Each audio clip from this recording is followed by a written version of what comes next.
Eduardo Faria se tornou uma espécie de Scott Hahn brasileiro dentro do nicho da apologética católica atual. Ele mesmo afirma ter sido um pastor presbiteriano que agora encontrou a verdade do catolicismo, ou como eles gostam de dizer, estão voltando para casa. Diga-se de passagem, viu? Uma casa que já há pelo menos 1500 anos está em ruína. Mas não é esse o objetivo do vídeo aqui, falar sobre o catolicismo de forma geral. Eduardo, ele possui um canal na internet, onde ele ministra um curso lá chamado Catolicismo Blindado, e ele faz entrevista com ex-protestantes que agora se tornaram católicos, e também faz vários vídeos atacando a fé que outrora ele professava, a fé católica, protestante evangélica, e agora defendendo as heresias, quer dizer, as doutrinas católicas que ele acha que são agora verdades fundamentais que ele não tinha na sua antiga religião. Muito bem, a pedido de um internauta, eu analisei um desses vídeos do Eduardo, onde ele acusa os protestantes de terem adulterado o decálogo. Veja só, ter adulterado o decálogo. Será que ele tem razão? Bom, eu quero que você me acompanhe até o final deste vídeo e veja como que eu reagi a esta acusação do Eduardo. Será que ele merece crédito? Veremos depois da vinheta.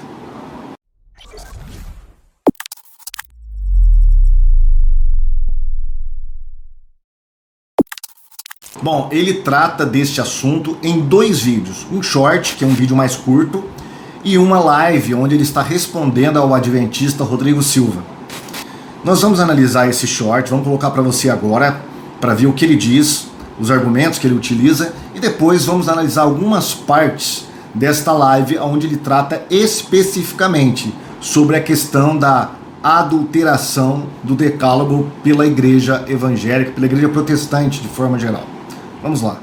Dizem que os católicos alteraram o 2º mandamento. Como contestar isso? Bom, esse é um típico exemplo da tática do acuse-os daquilo que você faz. Porque, na verdade, quem adulterou os 10 mandamentos foram os protestantes e os protestantes de 2ª geração do movimento protestante. Tanto que os 10 mandamentos dos luteranos são idênticos aos 10 mandamentos católicos. O que acontece é que os protestantes pegaram o 1º mandamento e desmembraram, né? O 1º mandamento diz: não terás outros deuses diante de mim, né? Ou como a gente lê, amarás a Deus sobre todas as coisas.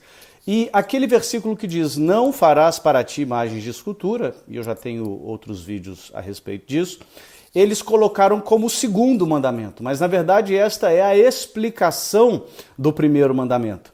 Mas para não ficar com 11 mandamentos, o que eles fizeram? Eles condensaram os 2 últimos, né? Não cobiçar a mulher do próximo, não cobiçar as coisas do próximo, eles colocaram numa coisa só. E a sua igreja pegou 2 mandamentos distintos e condensou para poder ficar 10. Na contagem protestante, eles pegaram 2 mandamentos claramente distintos, que é não cobiçar a casa do teu próximo e não cobiçar a mulher do teu próximo, e condensaram para ficar 10. E eles pegaram 2 mandamentos claramente idênticos e destrincharam, que é: não terás outros deuses, não farás ídolos. Para quê? Com o objetivo narrativo, ideológico de atacar a Igreja Católica. Porque a Igreja Católica tem imagens. Muito grave. Isso é muito grave, você pegar a santa lei de Deus e adulterar com fins narrativos, com fins ideológicos. Isso é grave, minha gente. E eles pegaram 2 mandamentos e condensaram, e no final das contas, eles excluíram um. Uma coisa ficou bem nítida aqui na fala dele. Ele acusa diretamente os protestantes de terem adulterado o decálogo. Eu quero que você guarde isso com você, porque é muito importante depois no desenvolvimento da minha explicação durante este vídeo, tá ok? Então, ele fala que os protestantes de 2ª geração é que adulteraram os 10 mandamentos. Quem são os protestantes de 2ª geração? São os reformados e os anglicanos. Mas no outro vídeo que nós veremos agora, ele vai acusar diretamente Calvino, os reformados, de terem adulterado os 10 mandamentos. o que é um tremendo de um absurdo. Quando eu analisei o vídeo deste senhor, eu não acreditei. O cara não sabe nada nem de calvinismo, da onde ele era a tradição da onde ele pertencia. Ele foi diz ter sido um pastor lá nessa tradição reformada. Ele não conhece, eu vou mostrar para você como que ele não conhece o básico do calvinismo e muito menos do catolicismo. Se ele está trabalhando com a ignorância, ele está ensinando o povo coisas que são erradas, que são meias verdades. Agora, há algo pior. Se ele estiver, se ele de fato conhecer o que ele está falando, se ele de fato conhecer as informações que desmente isso que ele está dizendo, que ele está afirmando, e mesmo assim, conscientemente, ele está escondendo do seu público, ele está sendo desleal, ele está sendo uma pessoa que está sendo um desonesto intelectual. Foi a partir de Calvino, e ele foi o primeiro a mudar os mandamentos. E ele foi o primeiro a mudar os mandamentos. E ele foi o primeiro a mudar os mandamentos. Bom, você viu aí a explicação dada pelo senhor Eduardo Faria, ex-protestante, que agora se identifica como católico, voltou para sua casa. Muito bem, resumindo, o que ele disse? Ele disse que o decálogo foi mudado pelos protestantes. Isso ele diz nos dois vídeos, tá? E no vídeo da live, isso fica bem mais explícito. Segundo, ele diz que essa mudança foi feita especificamente por Calvino. Guarde isso aí. Especificamente por Calvino. Foi Calvino, depois de Calvino, é que os protestantes mudaram o primeiro e o segundo mandamento e o 10º mandamento. Porque para ele, os protestantes, ao invés de terem adicionado o segundo no primeiro, desmembraram o primeiro e o segundo, falando da idolatria e depois das imagens, simplesmente porque odeia a Igreja Católica, por isso simples, né? Que é ridículo isso, é ridículo. Depois nós veremos que isto é ridículo diante dos fatos. Se ele for honesto, ele vai vir a público e vai refazer esse vídeo ou fazer um vídeo e falar: gente, eu estou errado. Realmente eu pisei na bola, eu não estudei, eu não sabia, eu falei errado para vocês. Se ele tiver um pingo de humildade, ele fará isso. Mas eu duvido muito que ele fará isso aí, tá? Duvido muito. Esse não é o jeito de proceder da apologética católica. Mas enfim, e um terceiro motivo é que essa mudança foi feita por questões ideológicas para atacar a Igreja Católica. Os malvados dos protestantes foram lá, mexeram no decálogo para poder atacar exclusivamente o catolicismo. Gente, é muita insensatez, é muita meia-verdade ou completa mentira por centímetro quadrado. Tá? É muita coisa errada que esse homem fala. Se você é católico, preste bem atenção, cuidado. Você está comprando gato por lebre. Preste atenção nesses apologistas de internet que vocês estão assistindo. Veja se essa pessoa realmente está condizente com os fatos, com a realidade. Como nós mostraremos que esse senhor não está. Mas vamos prosseguir. Parafraseando Shakespeare, eu diria que há mais coisas entre o céu e a terra do que a sua pobre apologética, senhor Eduardo, pode imaginar. Tá? A questão não é tão simples assim. A questão não é de quem foi lá e mutilou um dos mandamentos, colocou, remendou, tirou, adulterou. Não é essa a questão. A questão é muito complexa. Envolve questões de manuscritos, envolve questões de duas versões do decálogo e por aí vai. Muito bem. Vamos responder então essas acusações bobas, juvenis, inconsequentes do senhor Eduardo com as verdades dos fatos. Fatos que nós podemos provar. E nós faremos isso durante este vídeo. Antes de eu citar aqui algumas obras católicas, nós deveríamos analisar alguns probleminhas em relação à questão do decálogo, a lista do decálogo.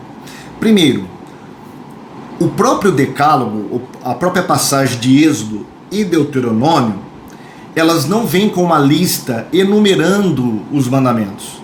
Ela não vem falando assim, ó, Moisés não deixou, ó, esse é o primeiro mandamento, tal, esse é o segundo mandamento, tal, esse é o 9º e esse é o 10º. Não está, simplesmente ele jogou os mandamentos. Deus simplesmente ditou, olha, esses são os mandamentos. E quando a gente vai olhando cada um desses imperativos, nós percebemos que às vezes tem até mais de 10. Então cabe à teologia enumerar para chegar ao número de 10, porque a própria passagem de Êxodo 20 e a própria passagem de Deuteronômio 5 não traz uma lista enumerando. Este é um grande problema. O segundo problema, a questão dos manuscritos. Nós temos manuscritos da Septuaginta, do texto massorético, do samaritano, da Peshita, e cada um deles tem variantes, tem ligeiras modificações. E as nossas Bíblias vieram desses manuscritos. Esse é um outro problema. Um outro problema ainda é a questão de comparar Êxodo com Deuteronômio. Quando nós comparamos os 10 mandamentos que estão em Êxodo com os 10 mandamentos que estão em Deuteronômio, nós vamos perceber ligeiras modificações. Uma delas está no último mandamento, que é o da cobiça da mulher. Então Deuteronômio parece que dá prioridade à mulher. Ali, se nós seguirmos ali, nós vamos então ser capazes de dividir. Olha, uma é a cobiça da mulher, outra é a cobiça dos bens da casa. Mas isso não acontece em Êxodo. Em Êxodo, o fluxo natural da leitura sobre a cobiça inclui a mulher entre os bens da casa, o que parece não acontecer em Deuteronômio. Nós vamos chegar mais perto dessas questões aí, quando nós analisarmos algumas vozes católicas a respeito dessas questões. A partir dessas dificuldades, então, que eu citei para você, foram desenvolvidas 3 tradições para colocar de forma numérica, né, enumerar os mandamentos. A primeira tradição é judaica, a segunda tradição vem de Orígenes e a terceira tradição, a última, vem de Agostinho. Então Agostinho foi o último a enumerar os 10 mandamentos, ou colocá-lo em forma de mandamentos. Olha, esta palavra que é o primeiro mandamento, essa é a segunda, essa é a terceira, a quarta, até o 10º mandamento. Não foi só Agostinho, como o Eduardo falou aqui. Antes de Agostinho, outros pais da igreja já haviam enumerado os 10 mandamentos. Os próprios judeus já haviam feito isso. Eles tentaram responder, então, a 3 problemas básicos que nós encontramos em Êxodo, capítulo 20, e Deuteronômio, capítulo 5. Quais são esses problemas? Primeiro problema, será que a cláusula "Eu sou o Senhor teu Deus que te tirou da terra do Egito, da servidão", isso será que faz parte de um dos mandamentos, ou ele serve apenas como um prólogo? A segunda questão, a segunda dificuldade, não terás outros deuses diante de mim, e não farás imagem de escultura, pode ser colocada em um só mandamento, ou ele pode ser desmembrado? Será que não terás outros deuses diante de mim é um mandamento, e não farás imagem de escultura é um outro mandamento diferente, ou é o mesmo mandamento, como diz o Eduardo, que é uma explicação do primeiro? Fazer imagem seria uma explicação de não ter outros deuses diante de mim? Esse é o segundo problema. O terceiro problema tem a ver com a questão da cobiça. Será que cobiçar a mulher do próximo é diferente de cobiçar os bens? E nós deveríamos desmembrá-lo, colocar um como o 9º mandamento e o outro como o 10º mandamento? Ou como fazem os protestantes, colocam todos, a cobiça da mulher e a cobiça dos bens, como 10º mandamento? Esses 3 problemas são os problemas que essas tradições tentaram resolver. Tá? Então eu vou colocar aqui para você cada uma delas, como elas fizeram, começando pela tradição judaica. Então você está vendo aí a lista da tradição judaica. O primeiro mandamento, que vem do Talmud dos judeus, eles colocam o que nós consideramos, católicos e protestantes, o prólogo dos 10 mandamentos, que seria eu sou o Senhor teu Deus que te tirei da terra do Egito, da casa da servidão. Então, para eles, isso é um dos mandamentos. Então, para não ficar com 11 mandamentos, o que eles fizeram? Eles pegaram e agruparam o não terás outros deuses diante de mim e não farás imagem de escultura como o segundo mandamento. O 10º mandamento, não cobiçarás a casa do próximo, não cobiçarás a mulher do teu próximo, eles agruparam em um só mandamento, como o 10º mandamento. Ei, Eduardo, vem cá, preste atenção um pouquinho. Essa tradição do Talmud, essa tradição judaica, que vem de Filo, que vem de Joséfo e vem de outros judeus, é antes de Calvino, bem antes de Calvino. Prestou atenção? Católicos, abram o olho com esse rapaz. Abram o olho com esse rapaz. Ou ele é um completo ignorante da história do Decálogo, ou ele sabe de tudo isso e omitiu de um modo proposital para as pessoas que estão ouvindo ele nessa live. Mas vamos prosseguir aqui. A segunda tradição é a tradição de Agostinho, que é a tradição da onde vem a Igreja Católica, né, que é colocado pela Igreja Católica, e a tradição dos luteranos. Como que eles fizeram? A tradição de Agostinho coloca assim, ó, o primeiro mandamento, eles eliminam o prólogo, tá? Eles não seguem a tradição judaica, ele elimina o prólogo como um mandamento e coloca o primeiro mandamento como não terás outros deuses diante de mim. Não farás imagem de escultura, Agostinho interpretou como se fosse uma explicação deste mandamento. Para ele, não ter outros deuses é simples. Os outros deuses eram adorados através dos ídolos, das imagens. Aliás, a palavra ali, Pecel, que está no hebraico, no original hebraico, é coisa esculpida, não é apenas ídolo, é coisa esculpida, ou seja, tem a ver com imagens de escultura. O segundo mandamento, eles colocam, não pronunciarás o nome do Senhor teu Deus em vão. E os últimos, eles desmembraram, ou melhor, Agostinho desmembrou, não cobiçarás a mulher do teu próximo como o 9º mandamento, e não cobiçarás a casa do teu próximo como o 10º mandamento. Tá? Então Agostinho, ele achou que dessa maneira ficaria adequado os 10 mandamentos. Tá bom? Então, esse arranjo da lista dos 10 mandamentos, feita por Agostinho, é que segue a Igreja Católica e segue a Igreja Luterana, conforme explicou o Eduardo. Agora vamos para a lista da tradição de Orígenes.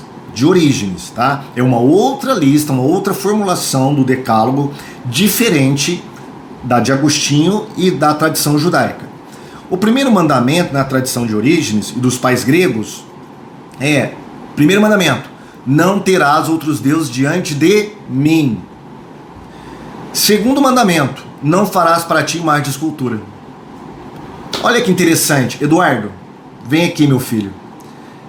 Você estudou isso, você sabia disso, você sabia muito bem, é impossível você não ter estudado isso. A tradição de Orígenes é antes de Agostinho, é milênios antes, talvez milênio, quase um milênio antes de Calvino. Não, quase um milênio não, mais de um milênio antes de Calvino. E é essa tradição de Orígenes que segue a Igreja Reformada, que segue a Igreja Ortodoxa Grega, que segue a Igreja Anglicana e os demais evangélicos atuais. Tá? Então, meu filho, preste atenção, aprenda um pouquinho. Não foram os protestantes, e muito menos Calvino, que desmembrou o primeiro e segundo mandamento. Isso já era uma tradição antes de Agostinho. Tá? Quando eu vi as falas desse Eduardo, falando esses impropérios, essas besteiras, eu pensei comigo, isso não é possível. É impossível que esse rapaz não saiba a história das listas, da tradição, das formulações do Decálogo. É impossível. O 10º mandamento, olha como que está na tradição de Orígenes. Não cobiçarás a casa do teu próximo e não cobiçarás a mulher do teu próximo. Juntou em um único mandamento. Foi Calvino? Calvino nem existia nessa época. Nem existia nessa época. 1000 anos depois, mais de 1000 anos depois que Calvino vai nascer.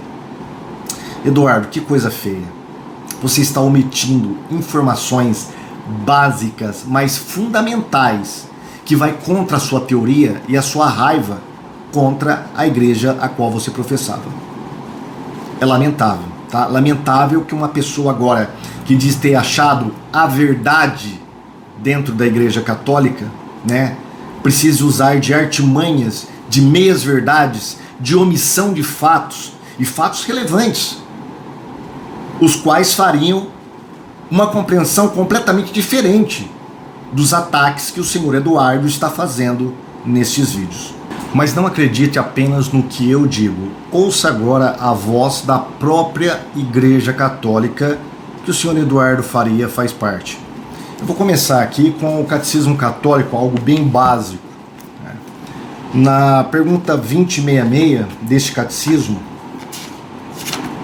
onde eles vão tratar sobre a questão dos mandamentos, dos 10 mandamentos, aliás, ele vai falar algo que é completamente diferente do que tratou o senhor Eduardo Faria no seu vídeo. Diz assim, olha: a divisão e a numeração dos mandamentos tem variado no decorrer da história. Olha que interessante. O presente catecismo segue a divisão dos mandamentos estabelecida por Santo Agostinho e que se tornou tradicional na Igreja Católica. É também a das confissões luteranas. Agora preste atenção. Os padres gregos fizeram uma divisão um tanto diferente que se encontra nas igrejas ortodoxas e nas comunidades reformadas. Aqui o catecismo foi muito mais honesto do que o senhor Eduardo Faria, porque ele diz e ele entende que houve uma divisão variada no decorrer da história. Ele não fala que foi adulteração. Aqui o catecismo toma como algo normal, tranquilo. E por que isso? É simples. Não há uma lista enumerando os 10 mandamentos. Então cada uma dessas tradições que eu mostrei para você enumerou ao seu gosto, ao seu jeito, segundo o seu conhecimento da época. Os judeus, Orígenes e depois Agostinho. E aqui ele vai dizer que a Igreja Católica segue Santo Agostinho não porque é a mais perfeita, a correta, a melhor ou a verdadeira. Não, segue porque é algo tradicional dentro da Igreja Católica. E no final ele vai falar: os padres gregos fizeram uma divisão um tanto diferente. Prestou atenção, Eduardo? Não foi Calvino. Foram os padres gregos. E a partir dessa tradição é que segue as igrejas ortodoxas, anglicanas, reformadas e, por fim, os evangélicos atuais. Mas não vamos parar apenas no catecismo. A Bíblia de Jerusalém ela vai falar muito sobre isso. Aqui nas notas de rodapé de Êxodo, eu vou colocar para você agora, para você dar uma acompanhada comigo nessas notas de rodapé. Assim, olha, 2 divisões do mandamento foram propostas. A primeira, ele enumera os versículos 2 ao 3, 4 ao 6, o 7, o 8 ao 11, o 12, 13, 14, 15, 16 e 17 independentes. Essa é a tradição, é a forma, é a divisão que segue as igrejas reformadas. A segunda enumera do 3 ao 6, o 7 do 8 ao 11, o 12, o 13, 14, 15, 16, aí o 17 ele divide em 2, o 17A e 17B. Essa é a forma que segue a Igreja Católica e a Luterana. Aí ele vai dizer, olha, a primeira, que é a dos padres gregos, é o que o catecismo acabou de dizer, foi conservada nas igrejas ortodoxas e reformadas. Prestou atenção, Eduardo? Não foi adulterada nas igrejas reformadas. Foram conservadas, ou foi conservada nas igrejas ortodoxas e reformadas. As igrejas católica e luterana adotaram a segunda, estabelecida por Santo Agostinho a partir do Deuteronômio. Lembra que eu falei que Deuteronômio, lá na parte da cobiça, dá a entender que há uma divisão, a importância da mulher? Então Agostinho não segue o Êxodo. ele segue Deuteronômio. Daí a divisão que ele fez entre o 9º e 10º mandamento sobre a cobiça. Enquanto que a primeira divisão, que segue os padres gregos, colocaram numa só, porque eles estavam seguindo Êxodo e não Deuteronômio. Então toda essa acusação, toda essa formulação que ele fez, toda essa pirotecnia argumentativa, cai por terra de acordo com as notas de rodapé, não só da Bíblia de Jerusalém, que é uma Bíblia católica, mas do próprio catecismo da igreja dele. Eduardo, será que você leu o catecismo da sua igreja? Pois é, fica aí uma dúvida. Mas não para por aí, nós temos aqui o dicionário enciclopédico da Bíblia. Esse dicionário aqui também é católico. E como as demais obras que foram citadas, ele vai dar uma complementação, ele vai explicar um pouco melhor sobre essa questão. Vamos analisar aqui. Ele diz assim, olha, do ponto de vista literário, o número 10 é interessante. A constância da tradição deste particular causou uma diferença de numeração que hoje ainda persiste. Deuteronômio distinguia entre a mulher e o resto das posses. Isso fez surgir a opinião de que Deuteronômio 5:21 se refere propriamente a duas transgressões. De um lado o desejo do adultério, do outro lado o desejo do roubo. Como também o adultério e o roubo são proibidos por duas determinações distintas. Essa opinião foi ainda confirmada pelo fato de que a LX, ou seja, a Bíblia dos 70, lá, a Septuaginta, adotaram em Êxodo 20:17 a versão deuteronomística, colocando a cobiça da esposa do próximo antes da cobiça dos seus haveres. Prosseguindo, não é pois admirar que essa opinião já se encontra em Clemente de Alexandria. Foi defendida também por Agostinho e por muitos outros santos padres. Ela é comum na Igreja Latina e entre os luteranos. O Talmud, porém, bem como Filo e a maioria dos santos padres antes de Agostinho, Gregório de Nazianzo e Jerônimo, consideram toda a proibição de cobiça da esposa e de bens como um só mandamento. E esse modo de ver ainda é aceito hoje na Igreja grega e entre os calvinistas. Eduardo, de novo, vem aqui. Você prestou atenção do que essa obra, que é da sua igreja, fala? Não foi Calvino, não foram os calvinistas, não foram os protestantes de segunda geração que adulteraram, não houve adulteração nenhuma. É simplesmente seguir uma das tradições, uma das 3 tradições que eu expus aqui. Então por que você omitiu isso de modo proposital? Porque eu duvido que você não tenha lido isso no catecismo. Eu duvido que você não tenha lido isso na Bíblia de Jerusalém. Eu duvido que você não conheça esse dicionário da sua própria igreja. Mas vamos continuar. Por causa do número tradicional de 10, os fautores da divisão da proibição da cobiça eram obrigados a ligar a proibição das imagens em Êxodo 24:6 ou Deuteronômio 5:8-10 com a proibição da idolatria. Olha o que ele está falando.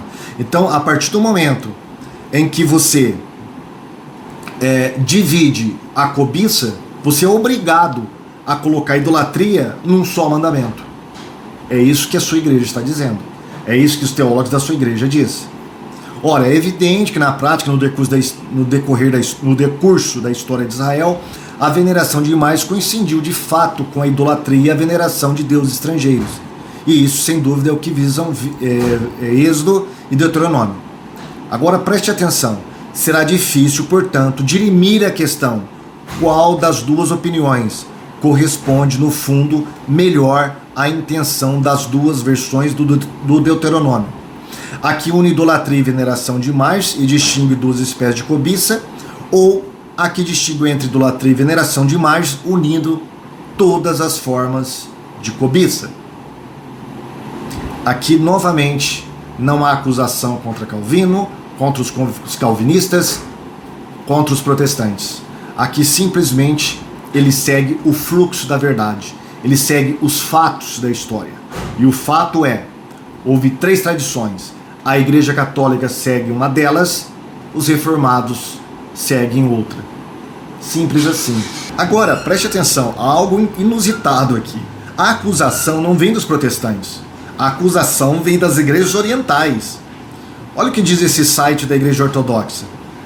A Santa Igreja Católica Apostólica Ortodoxa conservou os 10 mandamentos da lei de Deus na sua forma original, sem a menor alteração.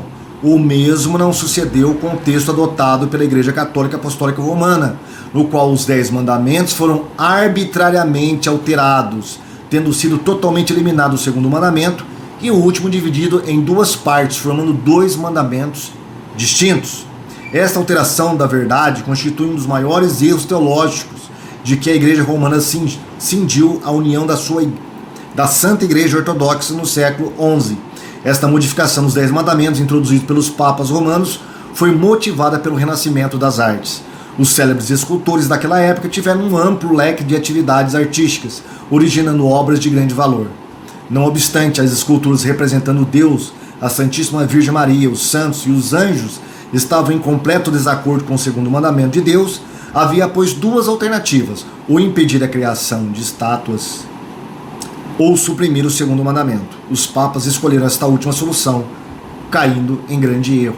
Isso não é coisa de protestante. A acusação vem da Igreja Ortodoxa. Simples assim. Agora, por último, eu vou colocar uma fala dele aí, que não tem muito a ver com o que nós estamos falando aqui, mas que está dentro daquele vídeo, que eu achei assim, bárbaro, estupendo. Como que alguém que diz ter sido pastor calvinista não conhece o básico da doutrina do fundador da religião que ele professava? Como? Ou ele é muito ignorante e não conhecia nada de calvinismo, ou ele sabia o que Calvino falou e mesmo assim deu uma de um esperto para poder acusar o calvinismo, os protestantes de modo geral, perante o público católico. Eu vou colocar o que ele fala de Calvino a respeito de imagens. Preste atenção. Ele tinha repulsa a qualquer tipo de imagem, não é só imagem religiosa não, tá? Hoje em dia um presbiteriano, ele não tem imagem de santo, mas ele pode ter uma estátua na casa dele, sei lá, uma estátua de alguma coisa que ele gosta, ele pode ter um bonequinho do Homem-Aranha. Calvino não, Calvino ele tinha repulsa a qualquer tipo de expressão artística que apelasse aos olhos. Agora, eu vou confrontar essa fala dele com uma obra primária de Calvino, que é conhecido por todos os presbiterianos e calvinistas. Estou falando das Institutas de Calvino. Olha o que Calvino fala sobre a questão de imagem.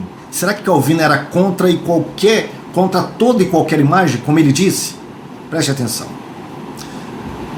Calvino diz assim, olha: não sou dominado pela superstição de pensar que absolutamente nenhuma imagem é permitida, mas porque a escultura e a pintura são dádivas de Deus, procuro um uso puro e legítimo de cada uma, para que as coisas que o Senhor nos conferiu para sua glória e nosso bem não sejam apenas poluídas por mau uso perverso, mas também se transformem em nossa destruição. Está aqui a referência onde ele pode procurar esta fala de Calvino. Assim, eu nem sou calvinista, eu nem gosto muito das questões calvinistas, no sentido soterológico. Eu acho que Calvino errou muito nessas questões soterológicas, não concordo com ele nisso, mas verdade seja dita, quando o cara é tirado fora do contexto, e nem fora do contexto ele foi tirado, foi uma mentira que o Eduardo inventou sobre Calvino, falando que Calvino não tolerava nenhum tipo de imagem, e aqui Calvino fala, e nas Institutas deixa bem claro que não tolerava imagens enquanto adoração do próprio Deus. É isso que ele fala, ele não fala de qualquer tipo de imagem. Tanto é que a tradição reformada deu origem a diversos artistas, dentre eles Rembrandt, foi um dos maiores artistas da história, pintor holandês, se eu não me engano. Então, resumindo, o senhor Eduardo fez uma tremenda de uma bagunça. Ele usou de desonestidade intelectual, ele disse meias verdades ou talvez completas mentiras. Não foi Calvino, não foi os calvinistas, não foram os reformados, não foram os protestantes que mudaram o mandamento dos 10 mandamentos. Isso faz parte da história, da tradição da lista dos 10 mandamentos. Nós aprendemos que existem 3 tradições. Os católicos seguem a de Agostinho, os reformados seguem a de Orígenes e dos pais gregos. Simples assim. Não há adulteração, não há mentiras, não há nada do que ele falou. Então eu espero que, no mínimo, o senhor Eduardo venha a público reconhecer o seu erro. Mas eu acho que isso seria pedir demais, não é? Conhecendo a apologética católica, ele não fará isso. Mas que fique aí a verdade dita e que o público do Eduardo julgue entre o que eu disse e mostrei e provei com o que ele apenas disse lá naquele vídeo. Que Deus abençoe a todos, Deus abençoe o público católico, os nossos amigos católicos, que possa se libertar desta tradição tão falha que é colocada como catolicismo romano e que agora foi defendida de modo tão aguerrido pelo senhor Eduardo, mas de um modo tão fraudulento, tão desonesto. Infelizmente é isso que aconteceu. Deus abençoe a todos, até o próximo vídeo, se assim o Senhor permitir. Até lá, tchau.